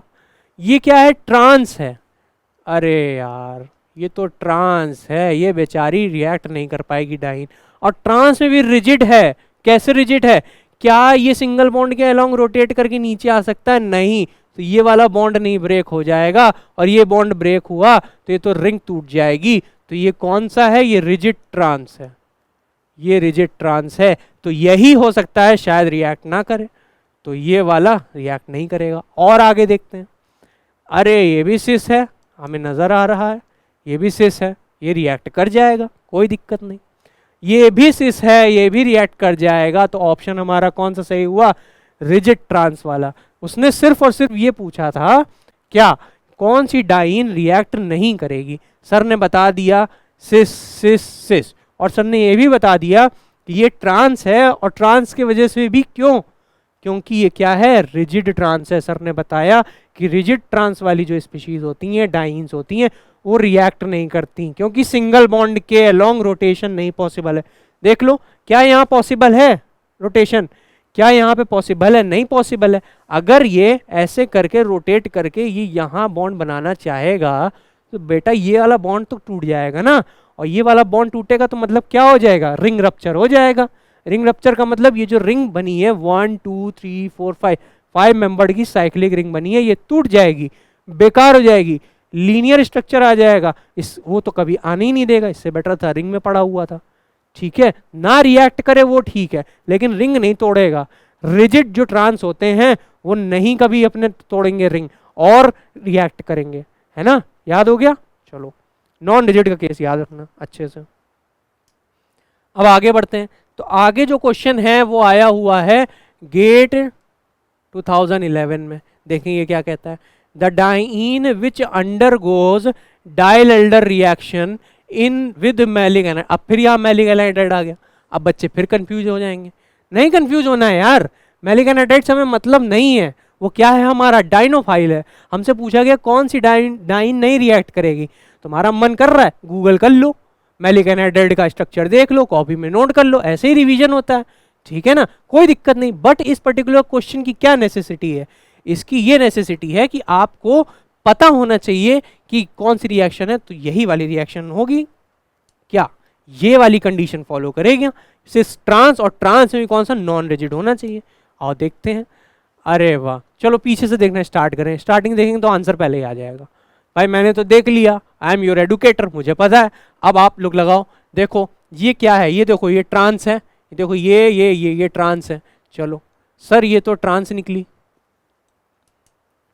ये तो, अरे यार आर बन जाओ, हाँ ये ट्रांस है, और ट्रांस में भी कौन सा, रिजिड ट्रांस है, हाँ रिजिड ट्रांस है, क्योंकि अगर ये हल्का सा भी घूमना चाहेगा तो या फिर ये बॉन्ड टूट जाएगा या फिर ये बॉन्ड टूट जाएगा, और अच्छी खासी 6 मेंबर की 2 रिंग बनी है आपस में फ्यूज्ड, बेकार हो जाएगा। तो क्या है, इसने पूछा कौन सा रिएक्ट करेगा, तो ये तो नहीं रिएक्ट करेगा, ठीक क्लियर। ये देखो, अरे यार ये भी ट्रांस है, अब ये ट्रांस है, अब इसको अगर हम हल्का सा भी घुमाना ऐसे करके चाहेंगे तो ये वाला बॉन्ड टूट सकता है, ये वाला बॉन्ड टूट सकता है, खत्म, ये भी नहीं होगा। ये भी क्या है, रिजिड ट्रांस है। ये याद रखो कि जो रिजिड ट्रांस है वही हमेशा एग्जाम्पल में पूछे जाएंगे और वही तुम एलिमिनेट कर सकते हो। अब यहाँ देखो, अरे ये भी हमारा क्या है, रिजिड ट्रांस है। कैसे है, देखो दिखाता हूँ, ये भी हमारा रिजिड ट्रांस है। कैसे, अगर ये इधर घूमना चाहेगा या कुछ, इसमें तो घूम ही नहीं सकता, कैसे घूमेगा, देखो तुमको नजर आ रहा है कुछ कि किसी चीज को तुम घुमा सकते हो, कुछ नहीं घूम सकता, या फिर ये वाला बॉन्ड ब्रेक होगा या फिर ये वाला बॉन्ड ब्रेक होगा और रिंग फिर से रप्चर हो जाएगी, बेकार। इस पर्टिकुलर केस में देखो क्या हो सकता है, यस ये हमारा नॉन रिजिड का केस है, ये हमारा कैसा है, नॉन रिजिड का है। जो सर इतनी देर से चिल्ला चिल्ला के पढ़ा रहे हैं, नॉन रिजिड ट्रांस डाइन। अभी देखो वो अपनी ट्रांसफॉर्म में है, कैसी ट्रांसफॉर्म में है, देखो ऐसी ट्रांसफॉर्म में है,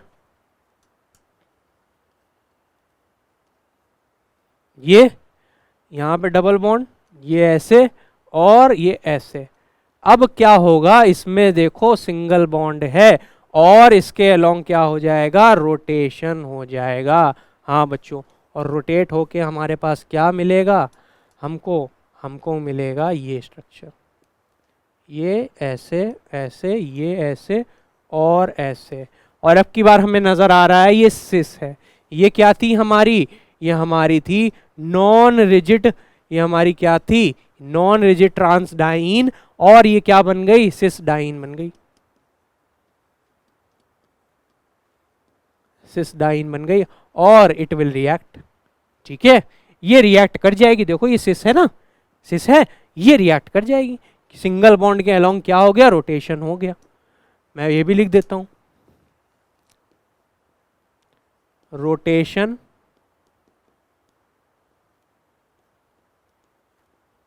अलोंग सिंगल बॉन्ड। हाँ, सिंगल बॉन्ड के अलोंग क्या हो गया बच्चों, रोटेशन हो गया, तो सिस डाइन बन गई। जब सिस डाइन बन गई तो हमारा रिएक्ट कर गया, तो आंसर इसका क्या हो जाएगा, इसका आंसर ये हो जाएगा, ए आंसर हो जाएगा। गेट के क्वेश्चंस हम लोग देखो कितने आसानी से सॉल्व कर रहे हैं, सारे कॉन्सेप्ट्स क्लियर करते हुए चल रहे हैं। एग्जाम में आएगा तो हम लोग बस तुरंत लगा देंगे, सारे कॉन्सेप्ट्स अप्लाई कर देंगे और हमारे सारे क्वेश्चंस हो जाएंगे। ठीक है, चलो आगे बढ़ते हैं। अच्छा आगे क्या है, आगे तो वही है जो सर ने बहुत अच्छे से पढ़ाया था, क्या, इलेक्ट्रोसाइक्लिक रिएक्शंस। हाँ, सर ने यहाँ पे क्या बताया था, सर ने यहाँ पे एमओ डायग्राम्स बनवाए थे। सर ने बताया था कि कितने एमओ डायग्राम्स बनेंगे ये डिपेंड करेगा नंबर ऑफ कार्बन में। याद नहीं आ रहा है ना, लेक्चर देखो जाके, बिल्कुल याद आ जाएगा। सर ने बताया था नंबर ऑफ नोट्स के बारे में, n-1 करेंगे, सबसे नीचे वाले में 0 नोट्स होते थे। चलो मैं बना देता हूँ, ये कौन सा केस, चलो मैं उसका बना देता हूँ, कोई दिक्कत नहीं है। मैं बना देता हूँ हमारा ब्यूटाडाइन का बना देता हूँ। सर ने ऐसे करके बनाया था, याद करो, सर ने ऐसे बनाया था, ये 4, सर ने ऐसे करके बनाया था,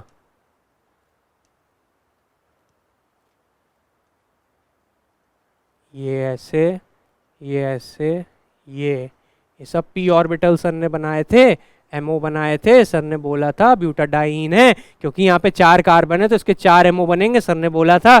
और सर ने क्या बोला था, सर ने ये बोला था कि पहले वाले में कितने नोड आएंगे, पहले वाले में 0 नोड आएंगे, दूसरे वाले में 1 नोड आएगा, तीसरे वाले में कितने, 2 नोड आएंगे, और चौथे वाले में 3 नोड आएंगे। इस हिसाब से सर ने क्या करा था, इलेक्ट्रॉन डेंसिटी भरी थी। अगर इसमें 0 नोड आ रहे हैं, मतलब क्या है, मतलब ये है कि सबकी इलेक्ट्रॉन डेंसिटी क्या है, एक ही तरफ है। भाई एक ही तरफ होगी तभी तो यहाँ पे एक भी नोड नहीं आएगा। नोड का मतलब क्या होता है, नोड का मतलब होता है वो स्पेस, वो पॉइंट जहाँ पे इलेक्ट्रॉन डेंसिटी मिनिमम हो। यहाँ पे ऐसा कुछ नहीं होगा। ये आपस में अच्छे से बॉन्डिंग कर सकते हैं, ये बॉन्डिंग अच्छे से कर सकते हैं, ये नीचे वाले बॉन्ड बना सकते हैं, नीचे वाले बॉन्ड बना सकते हैं। ठीक है, समझ में आ गया। इस पर्टिकुलर केस में क्या है, एक हमें नोड लाना है, तो यहाँ पे सेम, यहाँ पे सेम, और यहाँ पे नीचे वाले में, यहाँ पे नीचे वाले में। अब देख सकते हो आप कि यहाँ पे एक नोड आ जाएगा, क्योंकि यहाँ पे एंटी बॉन्डिंग कैरेक्टर आ गया। ये इसके साथ बॉन्ड नहीं बनाएगा, ये इसके साथ बॉन्ड नहीं बनाएगा। यहाँ पे इस पॉइंट में आके क्या होगा, इलेक्ट्रॉन डेंसिटी मिनिमम हो जाएगी, एक नोड आ गया। अब इस पर्टिकुलर केस में हमें 2 नोड लाने हैं, तो अब की बार क्या करें, अब की बार करें यही, ये यहाँ पे देखो एक नोड आ जाएगा, इसको सेम रखेंगे तो यहाँ पे एक भी नोड नहीं आएगा, और यहाँ पे क्या किया, इसको अपोजिट किया तो यहाँ पे एक नोड आ गया। तो टोटल नोड कितने आ गए, 2 नोड आ गए। समझ में आ गया? ये सब पेरिसाइक्लिक रिएक्शन में इलेक्ट्रोसाइक्लिक का खेल है, अच्छे से समझ लो। अभी मैं ये सब तो मैं पढ़ा चुका हूँ, ठीक है। फिर उसके बाद मैंने 2 फंडे बताए थे, वो भी मैं अभी बताता हूँ, ठीक। अब की बार इसमें कितने करने हैं, 3 करने हैं, कोई दिक्कत नहीं। ऊपर, ये नीचे, फिर ऊपर, फिर नीचे।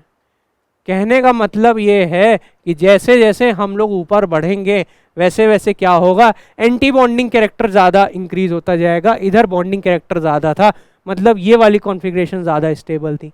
फिर सर ने एक चीज़ और क्या बताई थी, फिर सर ने एक चीज़ और बताई, देखो सब कुछ रिवाइज होगा आज, सब कुछ रिवाइज हो जाएगा। फिर सर ने एक चीज़ ये बता दी, ठीक है, हाँ।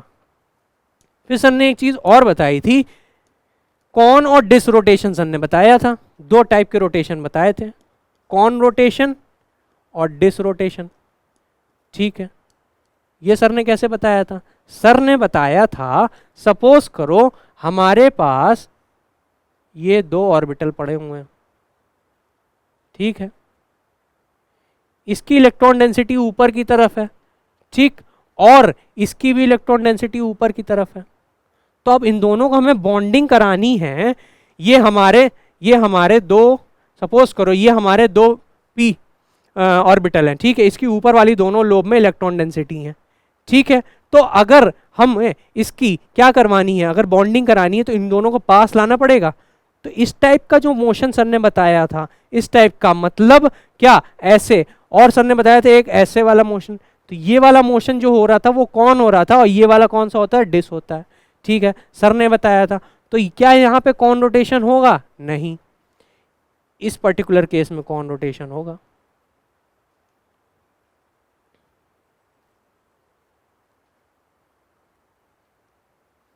इस पर्टिकुलर केस में क्या होगा, ये इधर घूम के चला जाएगा, ये इधर चला जाएगा, तो ये वाली की बॉन्डिंग इससे हो जाएगी, ठीक है। बट इस केस में क्या होगा, ये इधर आएगा, ये इधर आएगा, तो इसकी बॉन्डिंग इसके साथ हो जाएगी, और जब इसके साथ होगी तो क्या होगा, एक हमारा बॉन्ड फॉर्म हो जाएगा। समझ में आ रहा है? तो सर ने इसका एसेंस क्या बताया था, सर ने इसका एसेंस ये बताया था कि कॉन रोटेशन में ऐसे मूवमेंट होता है एक साइड, या फिर ऐसे, और डिस रोटेशन में क्या होता है, डिस रोटेशन में ऐसे मूवमेंट होता है, ऑपोजिट साइड, ठीक है। यहां तक क्लियर, ये भी चीज क्लियर थी हमारे बच्चों को, ये सब हमने लेक्चर में पढ़ाया है, अच्छे से एक्सप्लेन करके पढ़ाया है। अभी तो मैं यहाँ पे सिर्फ एक रिवाइज करवा रहा हूँ, ठीक। फिर मैंने एक रूल पढ़ाया था, क्या पढ़ाया था मैंने रूल, मैंने एक टेबल बनाई थी और उसमें मैंने लिखा था टेबल, ठीक है, यही बना देते हैं। मैंने एक टेबल बनाई थी छोटी सी, और उसमें मैंने सिस्टम लिखा था, ठीक। मैंने यहाँ पे क्या लिखा था, सिस्टम लिखा था, मतलब इलेक्ट्रॉनिक सिस्टम लिखा था। और यहाँ पे मैंने क्या लिखा था, हीट और लाइट लिखा था, ठीक है बच्चों, ये मैंने लिखा था, है ना। तो अब जब मैंने लिखा था, तो इस पर्टिकुलर केस में सबसे पहले क्या होते हैं, 4n पाई सिस्टम होते हैं, जो हीट की प्रेजेंस में क्या देते हैं, कॉन रोटेशन। मैंने कहा था इसको बस एक चीज बस याद कर लो कि जो 4n पाई सिस्टम होते हैं हमारे, 4n पाई सिस्टम होते हैं, वो हीट की प्रेजेंस में क्या देते हैं, हमें कॉन रोटेशन देते हैं। तो इसी का आप यहाँ पे कर देंगे तो क्या हो जाएगा, डिस। अब दूसरे सिस्टम क्या होते हैं, 4n+2 पाई सिस्टम। पाई इलेक्ट्रॉन की बात हो रही है, यहाँ पे देखो इलेक्ट्रॉन लगा देता हूँ, कोई दिक्कत नहीं, ठीक है।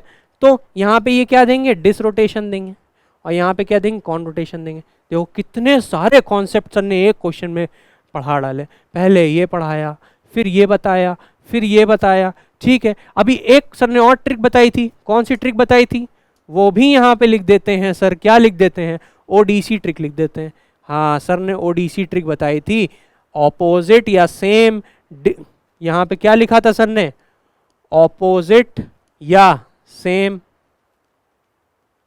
इसका क्या सर ने बताया था, इसका सर ने बताया था कॉन या डिस बताया था, और इसका क्या बताया था, सिस या ट्रांस बताया था। कितने सारे कॉन्सेप्ट सर ने क्लियर कर दिए इस पर्टिकुलर क्वेश्चन में,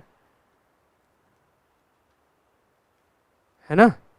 ऐसे ही होती पढ़ाई, ऐसे ही करी जाती है। पहला कॉन्सेप्ट ये, दूसरा कॉन्सेप्ट ये, तीसरा ये, चौथा ये। अभी क्वेश्चन की तरफ पहुंचे नहीं है, क्वेश्चन की तरफ जैसे ही पहुंचेंगे ये सारे कॉन्सेप्ट एक साथ लगाएंगे और क्वेश्चन हमारा सॉल्व हो जाएगा। ऐसे ही रिवाइज किया जाता है।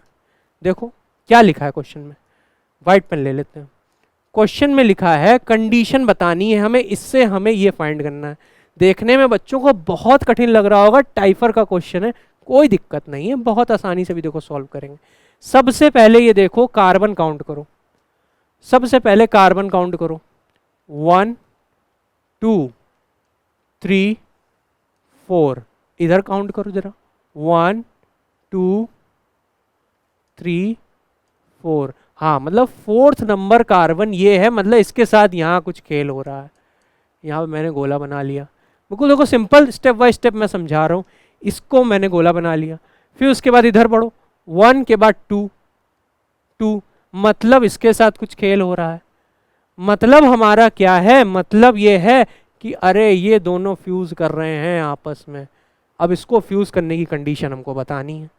क्वेश्चन समझ में आया ना, ऐसे ही क्वेश्चन किया जाता है।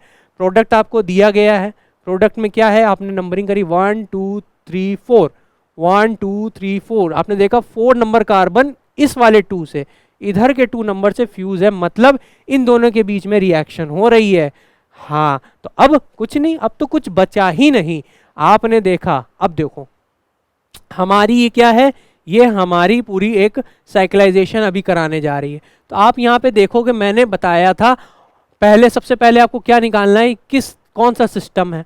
तो देखो फ्यूजन इसका हो रहा है, तो यहाँ पे 1 2 3 4 5 6 पाई इलेक्ट्रॉन है, मतलब ये कौन सा सिस्टम है, ये 4n+2 पाई सिस्टम है। n की जगह 1 रखो 4 आएगा। बहुत बच्चों को अभी यही नहीं पता होता है ये कैसे अप्लाई करें। इसमें 1 रखो ना बेटा, n की जगह 1 रखो, तो देखो यहाँ पे क्या आएगा, 4 × 1 क्या आएगा, 4 आएगा। क्या यहाँ 4 पाई इलेक्ट्रॉन है, नहीं, 4n+2 में 1 रखो, तो यहाँ पे क्या आएगा, 4 × 1 1, 4 × 1 4 + 2 क्या 6, तो यहाँ 6। हाँ मतलब ये वाली कंडीशन हो सकती है। कितने हैं, 6 इलेक्ट्रॉन है, और 6 इलेक्ट्रॉन मतलब ये वाली कंडीशन हमको देखनी है। चलो हमें पता चल गया, यहाँ पे मैंने लिख दिया क्या है, यहीं पे मैंने लिख दिया 4n+2 पाई इलेक्ट्रॉन सिस्टम है ये। चलो ठीक है, यहाँ तक क्लियर हो गया। फिर उसके बाद हमने आगे बढ़े और हमने ये देखा कि हमारा ओडीसी रूल में क्या कह रहा था। ओडीसी रूल ये कह रहा था सिस और ट्रांस। अब देखो हमने यहाँ से निकाला कि एच एच हमारे कैसे लगे हैं, सिस में लगे हैं। अरे एच हमारे सिस में लगे हैं, ठीक है, एच हमारे सिस में लगे हैं, ठीक, यहाँ पे सिस। अब दूसरी चीज हमने क्या पकड़ी, यहाँ पे हमें ओडीसी रूल में क्या बता रहा था, ऑपोजिट या सेम। तो ऑपोजिट देखो, ऑपोजिट क्या ये ऑपोजिट है, ये देखो ये वाला बॉन्ड इधर जा रहा है, मतलब यहाँ पे क्या, देखो मैं दूसरे पेन से ड्रॉ कर देता हूँ, कोई दिक्कत नहीं है। देखो समझ में आना चाहिए बस तुमको, ये डबल बॉन्ड था, इसका एक बॉन्ड एन से लगा है, एक बॉन्ड इधर कहीं लगा होगा, यहाँ पे एच लगा होगा। इसका एक बॉन्ड इधर आ रहा है और एक बॉन्ड इधर कहीं लगा होगा, यहाँ पे एच लगा होगा, यहाँ पे एच लगा होगा। तुम देख सकते हो ये भी इधर की तरफ जा रहा है और ये भी इधर की तरफ जा रहा है। एट सर्टेन पॉइंट आके ये दोनों एक दूसरे को कट करेंगे, इसका मतलब ये ऑपोजिट डायरेक्शंस में हैं। हाँ ये एच भी तुम देख सकते हो, ये देखो एच उधर भाग रहा है, ये एच इधर भाग रहा है, दोनों ऑपोजिट डायरेक्शन में। अगर ये वाला एच इधर लगा होता और ये एच इधर लगा होता तो दोनों सेम डायरेक्शन में आ रहे हैं। समझ में आ गया ना डायरेक्शन देखना। तो ये कौन से ऑपोजिट में है, ऑपोजिट, और अब फॉर्मूला लगेगा ओडीसी। अब हमें पता है ओडीसी रूल। ओडीसी रूल क्या कहता है, ओडीसी रूल ये कहता है कि देखो ओ से ओ हमारा मैच हो गया, ऑपोजिट था ओ से ओ हमारा मैच हो गया, ठीक। डी सी, सी क्या है, सिस है हमारा। हाँ देखो यहाँ सिस ट्रांस था, सी मैच हो गया, कोई दिक्कत नहीं। अभी मैं बताऊंगा कि इस प्रोसेस से भी कैसे जाया जाता है, कोई दिक्कत नहीं, घबराओ नहीं, ठीक है। पहले अब एग्जाम पास आ गया है तो क्या करो, पहले ट्रिक्स भी जान लो कि ऐसे सिंपली इतने बड़े बड़े क्वेश्चन को सॉल्व कर सकते हैं। आपने देखा ऑपोजिट, आपने देखा सिस, तो आपका क्या होना चाहिए, डिसरोटेटरी होना चाहिए। क्या होना चाहिए, डिसरोटेटरी होना चाहिए। और आप पता लगा चुके हो ये कौन सा सिस्टम है, 4n+2 पाई इलेक्ट्रॉन सिस्टम है। 4n+2 पाई इलेक्ट्रॉन सिस्टम डिसरोटेशन कब शो करता है, हीट कंडीशन में, नॉट लाइट, हीट कंडीशन में 4n+2 पाई सिस्टम डिसरोटेशन शो करता है। हमने निकाला ओडीसी से कि यहाँ पे डिसरोटेशन हो रहा है और हमें ये पता था 4n+2 पाई सिस्टम में डिसरोटेशन हीट की प्रेजेंस में होता है। तो हमारा ऑप्शन कौन सा सही हो जाएगा? हमारा ऑप्शन हीट सही हो जाएगा। बस क्या था इस क्वेश्चन में? क्या था इस क्वेश्चन में? 1 2 3 4 4 कॉन्सेप्ट थे, साथ में 2 रूल्स थे, साथ में 2 ट्रिक थी और सब कुछ जैसे अप्लाई किया वैसे ही आंसर आ गया। हमको तो ये पहले ही पता था कि बेस नहीं होगा, एसिड नहीं होगा, ये सब सिर्फ क्या हवाबाजी है, ऐसे करके आपको कंफ्यूज करने की कोशिश किया गया। हमको तो पता था हीट और लाइट की बात करनी है बस हमें। मैंने क्या किया देखो, मैं फिर से एक बार रिवाइज करा देता हूँ। आपको डीसी रूल पता होना चाहिए, इंपॉर्टेंट है, मार्क कर लो, एग्जाम आएगा, बहुत जल्दी सॉल्व हो जाएगा इससे। दूसरा, आपको ये डब्बा याद होना चाहिए और इस डब्बे में भी सिर्फ और सिर्फ ये याद कर लो। देखो मैं मार्क कर देता हूं, सिर्फ और सिर्फ ये याद कर लो, सिर्फ और सिर्फ ये याद कर लो, सिर्फ और सिर्फ ये पार्ट याद कर लो, बस। बाकी खुद बना लोगे बेटा, खुद बना लोगे, बन जाएगा, परेशान मत हो। बहुत सिलेबस है, सब कुछ याद करोगे तो कुछ नहीं पकड़ पाओगे। एक चीज याद करो, 3 चीज निकालो। 4n सिस्टम हीट की प्रेजेंस में कौन रोटेशन देता है, बस, और कुछ नहीं याद करना, बाकी डब्बा अपने मन से बन जाएगा। एक ये कॉन्सेप्ट याद रखो, एक ये कॉन्सेप्ट याद रखो, दोनों को जब कोरिलेट करोगे तो आंसर ऑटोमेटिक आ जाएगा। बहुत टफ लेवल के नहीं आते, सबसे टफेस्ट लेवल का जो क्वेश्चन था, जो बन सकता था एग्जाम में, वो मैंने सॉल्व करा दिया। अब जितने भी क्वेश्चन बनेंगे तुम्हारे आईआईटी जैम में, इससे इजी ही बनेंगे, परेशान मत हो, बस ये कॉन्सेप्ट सब याद रखना, ठीक है? नोट कर लो, अच्छे से रिवाइज कर लेना। अब ये चीज भी मैंने बता दी थी, दोबारा क्या ही बताऊं, मुझे पता है। अगर सपोज करो, मैं यहां पे दिखा दे रहा हूं, अगर हमारा ये वाला जो ऑर्बिटल है और ये वाला ऑर्बिटल है, इन दोनों की बॉन्डिंग हमें करानी है। किसकी किसकी करानी है? हमें करानी है बच्चे, इसकी बॉन्डिंग करानी है और इसकी बॉन्डिंग करानी है। तो इसका मतलब ये है कि हमें इसको, इस वाले को ऐसे लाना पड़ेगा ताकि, अच्छा चलो सेम पेन से बना देता हूँ। इसको मुझे कैसे लाना पड़ेगा, येलो पेन, ये, हाँ, इसको मुझे ऐसे लाना पड़ेगा और इसको मुझे ऐसे लाना पड़ेगा, इसको मुझे ऐसे लाना पड़ेगा, ठीक है? अब ऐसे लाने के लिए हमें क्या करना पड़ेगा, यहाँ पे इसकी बॉन्डिंग इलेक्ट्रॉन डेंसिटी यहाँ ज़्यादा होनी चाहिए, इसकी इलेक्ट्रॉन डेंसिटी यहाँ होनी चाहिए ज़्यादा, ठीक है? जब इलेक्ट्रॉन डेंसिटी ज़्यादा दोनों की एक साथ होनी चाहिए, तो इसको मैंने किधर, इसको मैंने इधर घुमाया और इसको मैंने क्या किया, इसको मैंने इधर घुमाया, तो क्या हुआ केस, देखो यही केस हुआ जो मैं पढ़ा रहा था। इसको मुझे इधर घुमाना पड़ेगा और इसको मुझे इधर घुमाना पड़ेगा, मतलब तब जाके ये सिचुएशन बनेगी। तो ये सिचुएशन कौन सी थी? ये सिचुएशन डिस थी। तो जब हमने डिस रोटेशन किया तब बच्चों यहाँ पे बॉन्डिंग हुई।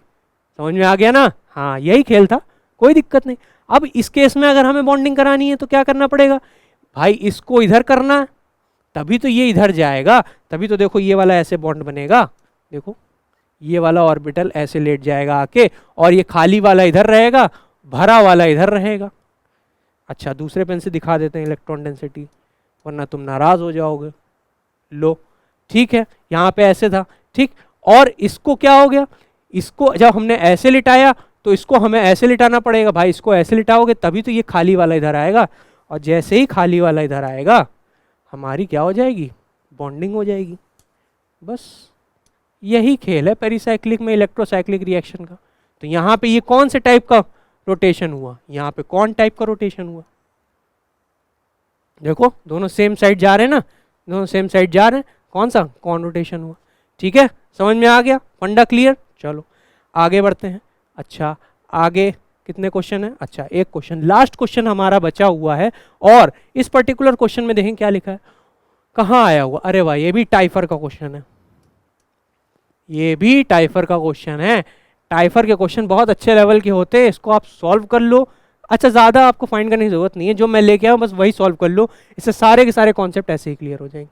क्या कह रहा है, what is the product of following electrocyclic, देखो बोल देगा इलेक्ट्रोसाइक्लिक रिंग क्लोजिंग रिएक्शन, ठीक है, इसका क्या होगा। तो चलो कोई दिक्कत नहीं, हमको पता है ओडीसी रूल, हमको पता है क्या, ओडीसी रूल हमको पता है, ओडीसी रूल पता है। और दूसरी चीज़ हमको क्या पता है, दूसरी चीज़ मैं यहाँ लिख देता हूँ, 4n पाई सिस्टम जो होते हैं वो हीट की प्रेजेंस में क्या देते हैं, कॉन रोटेशन देते हैं। इतनी चीज याद कर लो बहुत अच्छे से, बिल्कुल देखो ये दो पार्ट, एक ये पार्ट एक ये पार्ट, ये दोनों पार्ट अच्छे से याद कर लो।